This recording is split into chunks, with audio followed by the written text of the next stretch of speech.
बात दरअसल ये थी कि हमारे वहाँ मेरे ससुर के दो कहने पे जी। ये इन मौलवियों ने हमको वन साइडेड एक तरफा तलाक करवा दी। न इन मौलवियों ने हमारी सूरत देखी, न हमारे कहीं दस्तखत थे, न ही पूछता, न ही कोई इन्फॉर्मेशन लेटर इन्होंने दिया। बिना उस शक के इन्होंने हम लोगों के तलाक तीनों की करवा दी।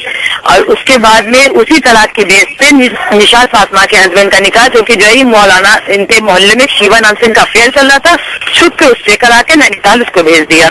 अब निशात, हम रियल सिस्टर है निशात के, हमारे पापा को अटैक पड़ा हुआ है, अटैक पेशेंट है, मदर मेरी शुगर पेशेंट है।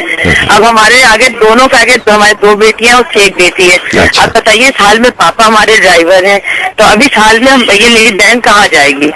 या जिस मौलाना ने ये एक तरफा तलाक करवाई थी, तो ये बताइए क्या उसका खर्च की बेटी का पूरा उसको रहने की खर्च ये सब मुहैया कराएंगे? यही सवाल हम लोग मौलाना से करने गए, तो उन्होंने हमको एक एडवाइस हम तीनों को दी कि अगर आप लोग ठीक अपने हस्बैंड के साथ रहना चाहती है तो एक शर्त पे रखा सकते हैं कि यहाँ पर जो भी मौलवी बैठा है आप मुता कर लीजिए। भाई मुता का आप ये ना देखिए कोई बुढ़ा जवान, आप मुता कर लीजिए। और मुता करके एक हफ्ते तक आपको उसके साथ रहना पड़ेगा, फिर हम ही आपका निकाह करवा के उस घर में आपको रख देंगे। अच्छा। तो उसके बाद एक ने पकड़ के हम लोगों से कुर्सी पे बैठा ले कि आप बैठिए। तो जब ये सब किया तो उसके बाद हाथापाई जो भी हुई, जो आपने देखा टीवी में, वो सब हुआ। तो ये बताइए, हम लोग तब तक नकली तलाक सहते रहेंगे? उसके बाद कितने मुता हम लोग करते रहेंगे? जो आपके साथ हुआ, जो आपने बताया, वो यकीनन आज हम लोग जो रोड पे टहल रहे हैं ये इन मौलानाओं के चक्कर में है। रोड पे हम लोग के सर से जो छत छिनी है सिर्फ ये मौलानाओं के चक्कर में। आप सही कह रही होंगी।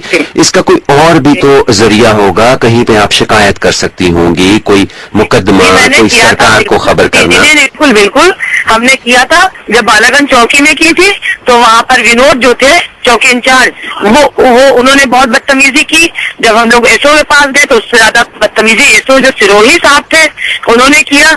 उन्होंने बहुत ही बदतमीजी करके भगाया। हमने ये भी कहा कि यहाँ की मुख्यमंत्री महिला है, हम जाएंगे बहन जी से जाके कहेंगे, तो कहें मैं किसी बहन जी को नहीं जानता। अच्छा, तो अर्शी बीबी, वो देखने और सुनने में तो ये आया है कि औरत जो है वो जिस्मानी एतबार से मर्द से बड़ी कमजोर होती है। तो किस तरह से 2-3 मौलवियों को पीट डाला आपने? 7 साल मेरी एक जिठानी ने 14 साल सहा और दूसरी इतने 6 साल सहा, हमने 7 साल सहा। तो एक ज्वालामुखी पूरा बन गया सीने में।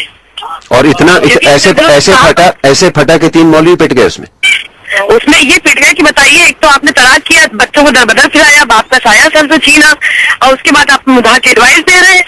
तो अब आगे क्या अर्शी बीबी, आगे क्या अब यहाँ से आगे क्या?